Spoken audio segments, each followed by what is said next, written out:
할렐루야.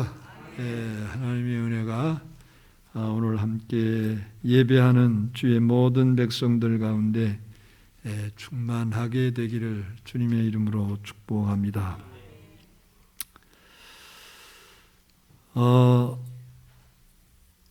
여러분, 하나님께서 우리에게 원하시는 삶이 여러 가지가 있겠지만은 그 가운데서 가장 중요한 것 중에 하나가 감사 신앙인 줄로 믿습니다. 그래서 사도 바울은 데살로니가전서 5장 18절에서 범사에 감사하라, 이것이 그리스도 예수 안에서 너희를 향하신 하나님의 뜻이다, 이렇게 말씀을 하고 있습니다. 범사에 감사하라. 여러분, 범사가 무슨 말인지 아시죠? 어떠한 일들 가운데서도 감사하라는 겁니다. 그게 하나님의 뜻이라는 말씀이에요. 다시 말씀을 드리면 감사 생활은 하나님의 뜻대로 사는 신앙이라는 겁니다. 그리고 감사는 하나님의 은혜를 아는 표현이고 신앙의 가장 아름다운 표현입니다. 그러고 보면 감사는 하나님의 은혜로 구원받은 자만이 나타낼 수 있는 삶의 태도입니다. 그런 의미에서 우리의 신앙이 은혜를 받은 신앙인지 아닌지는 감사 생활을 보면 드러날 수 있습니다. 그리고 감사하는 생활로 또한 시험할 수 있습니다. 그렇다면 과연 어떻게 해야 우리가 항상 범사에 감사할 수 있을까요? 우리는 그것을 오늘 본문을 통해서 배울 수 있습니다. 여러분들과 함께 읽은 오늘 본문 말씀은 하박국 선지자의 감사 찬양입니다.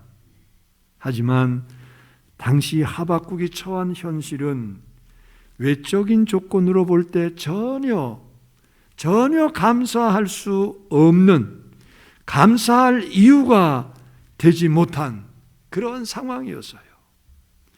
모든 감사의 이유가 다 사라진 그런 상황이었습니다. 그럼에도 불구하고 하박국 선지자는 그 어떤 사람보다 감사가 풍성했습니다. 그 어떤 사람의 감사보다 더 풍성해서요. 여러분, 이 하박국 선지자는 과연 어떻게 해서 그렇게 감사할 수 있었을까요? 사실 하박국이 처한 현실은 전혀 감사할 수 없는 상황입니다. 당시는 주전 7세기경인데 고대 근동 지역의 신흥제국 바벨론이 위세를 떨치던 그러한 시대입니다. 이런 와중에 하나님은 심각한 죄악 가운데 신앙도 도덕도 타락해버린 유다 백성들을 징계하기 위해서 그 도구로 바벨론을 사용하신 거예요. 하박국은 이런 상황에 깊은 고민에 빠집니다. 그 심적인 부담과 고통이 얼마나 심했는지 오늘 16절 말씀을 보면 우리가 잘 알 수 있어요. 내가 들었으므로 내 창자가 흔들렸고 그 목소리로 말미암아 내 입술이 떨렸도다. 무리가 우리를 치러 올라오는 환난 날을 내가 기다림으로 썩이는 것이 내 뼈에 들어왔으며 내 몸은 내 처소에서 떨리는도다. 여러분, 이런 전쟁의 위협 가운데 유다가 처한 조건이 처참할 정도였습니다. 그 상황이 너무 안타까운 그러한 상황이었어요. 여러분 17절 말씀을 보셔요. 다 같이 함께 볼까요? 다 같이 시작. 비록 무화과 나무가 무성하지 못하며 포도나무에 열매가 없으며 감람나무에 소출이 없으며 밭에 먹을 것이 없으며 우리의 양이 없으며 외양간에 소가 없을지라도, 자 여러분, 모든 게 다 없어졌다는 겁니다. 모든 게 다 사라졌습니다. 이 17절에 보니까 부정어가 무려 6번이 나옵니다. 못하며 없으며 없으며 없으며 없으며 없을지라도, 다 없다는 거예요. 아무것도 남은 것이 없다는 거예요. 당시 이스라엘의 3대 과실수가 무화과, 포도, 감람 등입니다. 그런데 과수원마다 농사가 안 돼요. 밭도 마찬가지로 전쟁의 소용돌이 속에서 다 짓밟혀 버렸습니다. 먹을 게 없었습니다. 여러분, 그러다 보니 사람 먹을 것도 모자라니 가축들이 죽어가는 것은 당연합니다. 그래서 우리의 양이 없고 외양간에 소가 없습니다. 인간의 조건으로 보면 완전 절망입니다. 완전 끝장입니다. 이런 상황에서 감사가 나온다. 참 어렵지요.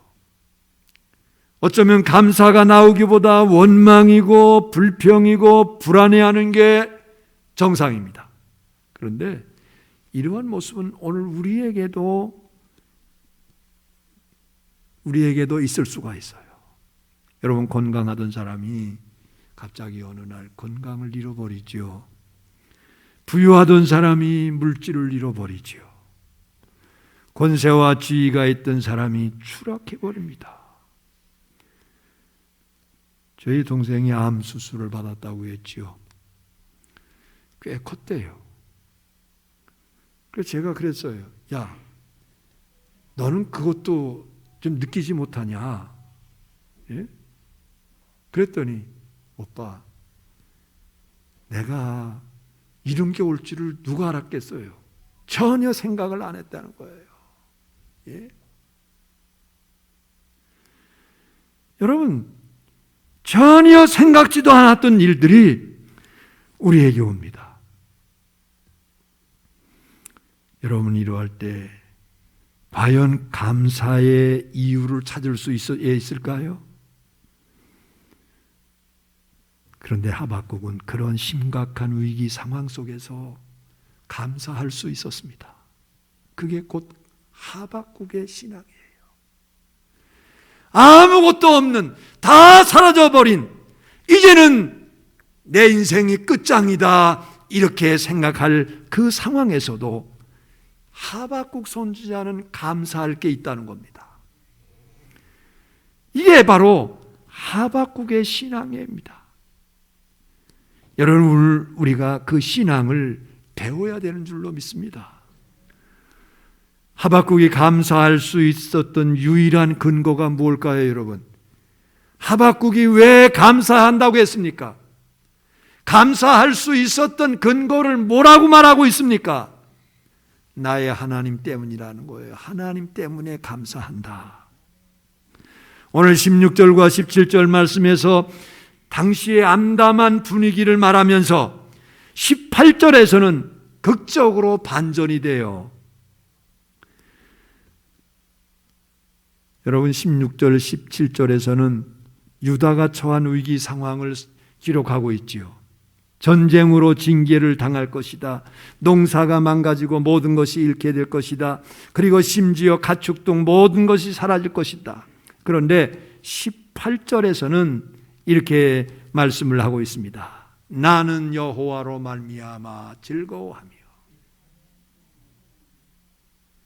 그런데 히브리어 원문에는 거기에 이런 나는 여호와로 말미암아 바로 앞에 뭐가 있느냐 하면은 와 아니, 이런 말이 있어요. 와 아니, 무슨 말이냐면은 그러나 모든 것이 다 사라지고 모든 것이 다 없어지는 이러한 상황이지만은 그러나 내게는 하나님이 계시다 이겁니다. 내게는 나와 함께 하시고 나를 도우시고 나를 이끌어 주시는 하나님, 그 하나님이 내게는 계시다, 이겁니다. 마치 캄캄한 터널을 통과하는데 저 건너편에서 한 줄기의 찬란한 광채가 어둠을 뚫고 들어오는 느낌이죠. 답답했던 그러한 마음이 확 뚫리는 기분입니다. 하박국은 그런 절망적인 상황에서 오히려 감사의 찬양을 부르고 있어요. 여러분 18절 19절 맨 끝에 보니까 이 노래는 지휘하는 사람을 위하여 내 수금에 맞춘 것이니라. 여기 옛날 성경에는 영장을 위하여 내 수금에 맞춘 것이니라. 영장이라고 하는 말은 성가대 지휘자를 가리켜요. 여러분, 그러니까 노래를 지어서 현악기의 연주에 맞추어서 감사 찬양을 불렀다는 겁니다. 그러면 여러분, 그 감사 찬양의 내용이 무엇입니까? 인간 조건으로 보면 아무것도 없지만은 여전히 자기에게 남아있는 소중한 게 있음을 찬양하는 거예요. 여러분, 그 소중한 게 뭐라고요? 그 소중한 게 뭐라고요? 여호와 하나님이에요. 예? 여호와 하나님, 구원이 되시는 하나님, 우리의 힘이 되시는 하나님, 우리의 능력이 되시는 하나님, 없는 것을 있게 만드시는 창조의 하나님. 여러분, 세상 모든 게 다 사라지고 모든 것을 다 빼앗긴다고 해도 그 하나님은 나와 함께 하신다는 거예요. 나와 함께 하시는 그 하나님을 나는 찬양하겠다 이거예요. 18절 19절 말씀을 보십시오. 나는 여호와로 말미암아 즐거워하며 나의 구원의 하나님으로 말미암아 기뻐하리로다.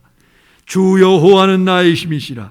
나의 발을 사슴과 같게 하사 나를 나의 높은 곳으로 다니게 하시리로다. 이 노래는 지휘하는 사람을 위하여 내 수금에 맞춘 것이니라. 이렇게 하박국이 믿는 하나님은 전능하신 능력의 하나님입니다. 그리고 반드시 약속하신 대로 모든 것을 책임져 주시는 신실하신 하나님이셔요.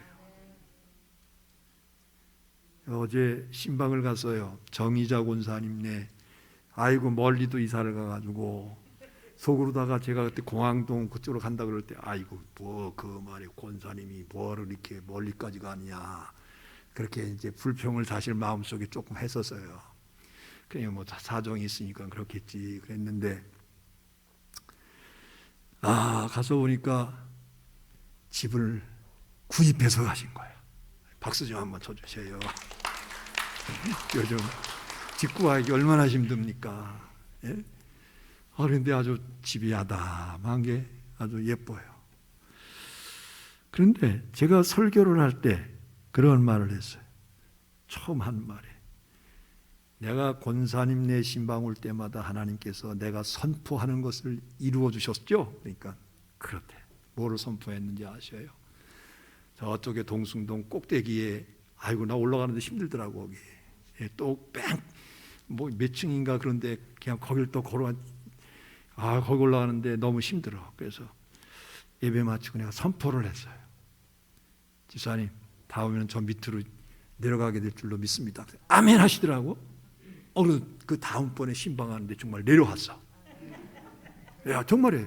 예, 그 다음번에 신방 갔을 때 내려왔어. 거기 와서 또 내가 했어요. 다음번은 내 집으로다가 이사 가게 될 줄로 믿습니다. 또 아멘 하더라고. 그런데 그 다음에는 아니지만은 몇 년, 2년, 3년, 2년인가 3년 뒤에 집 마련해서 가신 거야. 예? 여러분, 얼마나 제가 감사했는지 몰라요. 여러분, 하나님은 이렇게 신실하신 하나님이시다 이겁니다. 약속하신 것은 반드시 이루어 주시는 신실하신 하나님이 바로 우리 하나님이에요. 여러분, 세상 모든 것이 다 사라지고 모든 것을 다 빼앗긴다고 해도 하나님은 늘 항상 자신과 함께 하시는 전능하신 참 좋으신 하나님임을 고백하고 있는 거예요. 여러분, 아무쪼록 우리가 끝까지 포기하지 않으시는 하나님의 사랑을 날마다 경험하시기를 주의 이름으로 축원합니다. 그에게는 아무것도 없고 고통과 궁핍만 있었지만은 하나님은 이 모든 어려움을 이기고 승리하게 해주신다는 것이에요.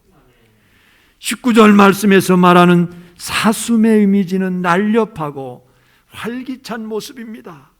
높은 것은 승리자의 위치입니다. 그러니까 하나님만 함께 해주시면 활력이 있습니다. 힘이 있습니다. 능력이 나타납니다. 그래서 승리가 보장되기 때문에 두려울 게 없다는 겁니다. 그런 생각에 도달하니까 하박국 마음속에 샘솟듯하는 기쁨이 막 솟아오르는 거예요. 여러분, 2011년 9월 11일 미국의 뉴욕의 거대한 세계 무역센터 빌딩이 테러로 인해서 무참하게 무너져 내렸습니다. 그 자리를 가리켜서 그라운드 제로라고 합니다. 아무것도 남아있지 않다는 뜻이에요. 여러분, 인생의 모든 조건이 이와 같습니다. 여러분, 때가 되면 여러분 모든 것이 사라질 수 있다는 사실을, 그라운드 제로가 될 수 있다는 사실을 우리가 늘 기억해야 됩니다. 그러므로 우리는 사라지지 않고 변치 않는 것을 기쁨과 감사의 이유로 삼아야 합니다. 하지만 변치 않고 영원한 것은 세상에 어디에도 없어요. 오직 하나님의 사랑뿐입니다. 오직 하나님 한 분뿐입니다. 그러므로 하나님을 믿고 의지하는 신앙이 우리의 재산 목록 1호가 되어야 될 줄로 믿습니다. 미국의 D.L. 무디 목사님이 이러한 말씀을 했어요. 당신 자신을 믿어보라. 반드시 실망하게 될 것이다. 내 자신을 한번 믿어봐. 반드시 실망한다는 거예요. 사람들 믿어봐라. 어느 날 죽거나 이별하게 될 것이다. 명예나 돈을 믿어봐라. 어느 날 사라질 것이다. 그러나 예수 그리스도를 믿어봐라. 그러면 영원히 후회 없는 삶을 살 것이다. 영원한 생명을 얻을 것이다. 여러분, 히브리서 13장 5절에도 이렇게 말씀을 합니다. 돈을 사랑하지 말고 있는 바를 족한 줄로 알아. 그가 친히 말씀하시기를 내가 결코 너희를 버리지 아니하고 너희를 떠나지 아니하리라. 히브리서 13장 8절에서는 또 이렇게 말합니다. 예수 그리스도는 어제나 오늘이나 영원토록 동일하시느니라. 예수님만이 영원하십니다. 예수님만이 변함이 없으십니다. 그렇기 때문에 하박국은 정말 지혜로운 인생을 살았어요. 가장 행복한 인생을 살았어요. 그 절박한 상황에서도 이렇게 감사할 수 있고 기뻐할 수 있고 찬양할 수 있다면 여러분 다 되는 거 아닌가요? 그 이상 무엇을 바라겠습니까? 하나님을 확실히 만난 사람, 하나님만 온전히 믿고 의지하는 사람, 그는 빼앗기지 않는 전부를 소유한 사람임을 믿으시기를 바랍니다. 그런 사람은 인생 최대의 위기라 할 수 있는 죽음 앞에서도 여러분 감사 찬양을 할 수 있어요. 다니엘의 세 친구 사드락과 메삭과 아벳느고 여러분 잘 아시죠? 느부갓네살 왕이 금신상을 세워놓고 모든 백성들은 이제 고관 대작들은 다 이곳에 와서 절을 하라고 명령을 합니다.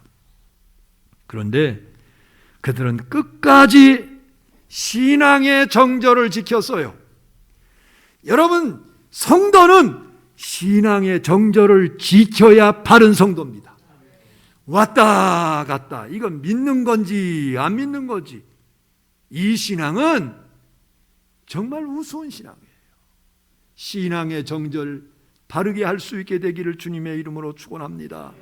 그런데 다니엘서 3장 16절부터 18절에 보니까 이렇게 말씀해요. 사드락과 메삭과 아벳느고가 왕에게 대답하여 이르되 느부갓네살이요, 여기서는 왕이요 폐하 이런 말도 없었어요. 느부갓네살이요, 우리가 이 일에 대해서는 왕에게 대답할 필요가 없습니다. 왕이 우리가 섬기는 하나님이 계시다면 왕이 우리를 국렬이 타는 풀무불 가운데 집어넣는다고 할지라도 우리를 구원해 주실 겁니다. 그런데 그렇게 하지 아니하실지라도 우리는 금신상에게 절하지 아니할 줄을 아옵소서. 정말 대단한 신앙의 정절이지요. 여러분, 우리도 이러한 신앙의 의인들과 같이 하나님 바라보면서 우리의 신앙의 정절을 지켜가면서 오직 주님만을 의지하고 살아갈 수 있는 주의 백성들이 되기를 바랍니다. 그러면 하나님을 사랑하는 자, 그 뜻대로 부르심을 입은 자들에게는 모든 것이 합력하여 선을 이루느니라고 말씀했잖아요. 하나님을 사랑하고 하나님을 가까이하고 하나님을 의지하고 하나님만 바라보는 사람은 합력해서 선을 이루게 될 줄로 믿습니다. 잠언서 14장 32절에는 이렇게 말씀합니다. 악인은 그의 환난에 엎드려져도 의인은 그 죽음에서도 소망이 있느니라. 죽음에서도 소망을 갖는 게 의인이에요. 1912년 영국 호와 유람선 타이타닉 호가 대서양을 건너다가 침몰하지요. 승객들이 아비규환입니다. 구명보트로 탈출을 하고 난리가 났습니다. 그런데 그 와중에 한 악단이 모이더니 거기에서 연주를 하는 겁니다. 그리고 찬양을 하는 겁니다. 그게 뭔지 아시죠, 여러분? 예? 내 주를 가까이, 이 찬양을 하는 거예요. 내 주를 가까이 하게 하면 십자가 짐 같은 고생이나. 여러분, 어떻게 이렇게 노래할 수 있어요? 하나님이 그들 가운데 계시기 때문에 죽음 가운데서도 소망이 있는 겁니다. 이게 신앙이에요. 그러므로 하나님을 나의 하나님으로 섬기는 사람, 하나님을 나의 힘으로 믿는 사람, 하나님을 나의 소망과 능력으로 믿는 사람은 어떤 고난과 환난에서도 감사할 수 있고 결국은 승리의 삶을 살게 된다는 사실을 믿으시기를 주의 이름으로 축원합니다. 문제는 여러분, 납니다. 과연 하박국처럼 나는 감사의 이유가 다 사라졌어도 감사할 수 있는가? 이게 문제입니다. 하박국처럼 모든 것이 다 사라졌어요. 모든 것이 다 피폐해졌어요. 아무것도 없어요. 그러나 나는 여호와로 인하여 기뻐하며 감사하며 즐겁게 하겠다. 여러분, 이러한 믿음이 여러분들의 믿음이 되기를 주의 이름으로 축원합니다. 오늘 저와 여러분들은 어떻습니까? 여러분, 무엇 때문에 기뻐하시나요? 무엇 때문에 감사하나요? 무엇 때문에 찬양하나요? 그 이유가 무엇입니까? 물질이 풍부해서 그렇습니까? 건강해서 그렇습니까? 사업 잘 돼서요? 자녀들 잘 돼서요? 무엇 때문입니까? 물론 좋은 일입니다. 저는 여러분들이 정말 이렇게 되기를 주님의 이름으로 축원합니다. 여러분, 이런 것들이 주어져도 하나님 앞에 감사할 줄 모르는 사람들보다야 얼마나 훌륭하겠어요. 그러나 기억하십시오. 이런 이유들이 있을 때만 감사한다면 만일 그 이유들이 사라질 때 여러분 어떻게 하시겠습니까? 원망하겠습니까? 고통스러워하겠습니까? 자포자기하겠습니까? 여러분 잘 들으십시오. 우리의 신앙은 그 이상이 되어야 될 줄로 믿습니다. 그 이상의 신앙. 감사의 외적인 이유들이 사라져도 우리에게는 여전히 감사할 수 있어야 합니다. 우리에게는 분명히 감사할 이유가 있습니다. 그게 뭡니까? 하나님이 나의 하나님이 되어주신다는 거예요. 하나님이 나를 인도해 주신다는 거예요. 여러분, 그 하나님 때문에 감사할 수 있는 거죠. 그 하나님 때문에. 예수 그리스도가 나의 주라고 하는 사실 때문에 감사할 수 있는 거죠. 여러분, 그렇습니다. 혹시 인생 살다가 고난을 당합니까? 여러분들 다 그런 일이 없게 되기를 주님의 이름으로 축원합니다. 하지만 혹시 그런 일이 있더라도 하나님은 여전히 나의 하나님 되심을 믿으시기 바랍니다. 여전히 나의 하나님 되심을 고백하기를 바랍니다. 그가 우리 인생을 책임져 주실 거예요. 그리고 반드시 반전의 역사가 일어날 것이에요. 따라서 해보십시다. 반드시 반전의 역사가 일어난다. 믿으시면 아멘 하십시오. 예? 반드시 회복시켜 주시고 구원해 주시고 승리하게 해주시고 천국으로 이끌어 주실 겁니다. 정말 무서운 것은 세상의 조건들을 소유하고도 하나님을 놓치는 경우가 바로 그 경우예요. 하나님만 붙들면 다른 것은 이래도 저래도 좋아요. 있어도 없어도 좋아요. 왜? 하나님은 결국은 반전의 하나님이시기 때문에 그래요. 어떤 성도가 공장을 인수해서 경영하는데 너무 잘 되는 거예요. 그런데 돈이 들어오는 재미에 붙으니까 신앙생활이 영 엉망입니다. 예? 예배를 빼먹기 일쑤고 어쩌다가 교회 가면 시계 쳐다보다가 예배가 마치지도 않았는데 그냥 슬쩍 일어나가지고서 빠져나가고, 예? 여러분, 그렇게 하다가 결국은 IMF를 맞았어요. 그리고 폐업을 하게 됩니다. 그런데 그래도 기도는 그 상황에서 기도는 한 거예요. 그런데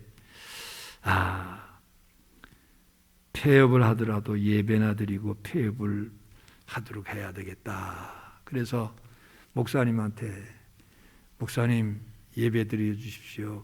예, 무슨 일이 있습니까? 예, 폐업 예배를 드려야 되겠습니다. 목사님이 어이가 없어가지고 나는 예배 수없이 수백 수천 번을 드렸어도 폐업 예배 드렸다는 말은 전혀 들어보지 못했다고. 그럼 예배 드려달라고 그러니까 목사가 가야죠. 그래서 예배를 드렸어요. 예배를 마친 후에 모인 교인들 앞에서 이 사람이 이렇게 고백합니다. 무일푼으로 시작해서 다시 무일푼. 그동안 많은 것을 제가 배웠습니다.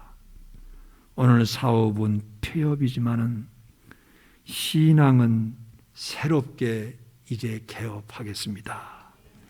오히려 감사합니다. 그러더라는 거예요. 여러분, 우리에게 이런 상황이 오지 않기를 바라지만 이분이 다시 얻은 신앙은 공유하시기를 주의 이름으로 축원합니다. 여러분, 이제 다음 주간에 추수감사절이에요. 이 시간 우리 자신을 곰곰이 들여다보시기 바랍니다. 나는 무엇 때문에 기뻐하며 무엇 때문에 고민하며 살아왔는지, 이제는 하박국처럼 모든 것이 다 사라질지라도 오직 나의 하나님으로 말미암아, 그러나 나는 여호와로 말미암아 기뻐하고 즐거워하겠다. 이러한 신앙이 오늘 우리의 신앙이 되기를 주님의 이름으로 축원합니다. 그러면 여러분 어떻게 감사하시겠습니까? 정성도 없이 그런대로 형식적으로 여러분 그렇게 하면 안 되죠. 여러분 어떻게 감사해야 되겠습니까? 제가 늘 강조하는 것이 여러분 마음을 담으라는 겁니다. 정성을 다하라는 겁니다. 여러분 최선을 다하라는 겁니다. 예? 하나님 앞에 마음을 드리고 정성을 드리고 그리고 최선을 다해서, 특별히 여러분 이런 절기헌금은 그러한 마음을 가지고 우리가 하나님 앞에 예물을 올려야 됩니다. 1년간 살피시고 보호하시고 인도하신 하나님께 정성을 다하는 최선의 감사로 제사하는 감사절이 되기를 주의 이름으로 축원합니다. 그래서 여러분 하박기 2장 4절에서는 이렇게 말씀을 하고 있어요. 보라, 그의 마음은 교만하여 그 속에서 정직하지 못하나 의인은 그의 믿음으로 말미암아 살리라. 믿음으로 말미암아 행한다는 겁니다. 예? 그래서 늘 믿음만큼 하는 거예요. 여러분들의 믿음이 다 거한 믿음이 되기를 주의 이름으로 축원합니다. 어떤 형편에서든지 설사 세상은 12번 변한다고 해도 저와 여러분은 믿음을 변치 않고 신앙의 정절을 지키면서 늘 감사와 기쁨이 넘치는 행복한 인생을 살아가시기를 주의 이름으로 축원합니다. 기도하십시다. 전능하신 우리 하나님 아버지 감사합니다. 이 시간 우리 사랑하는 모든 성도들에게 은혜를 더하여 주시어서 하박국의 감사를 배울 수 있게 되기를 바랍니다. 세상의 모든 것이 다 없어지고 사라지고 빈손이 되었지만은 그럼에도 불구하고 나는 여호와로 말미암아 즐거워하고 기뻐하고 감사하겠다고 하는 이 믿음을 우리가 배울 수 있도록 도와주시옵소서. 특별히 감사절을 맞이하는데 우리가 이 감사절기에 주님의 은혜를 더 깊이 깨닫게 하시고 하나님 온 마음을 다해서 정성을 다해서 최선을 다해서 하나님 앞에 예물을 올려드릴 수 있는 주의 백성들이 다 되게 해 주옵소서. 예수님 이름으로 기도합니다. 아멘.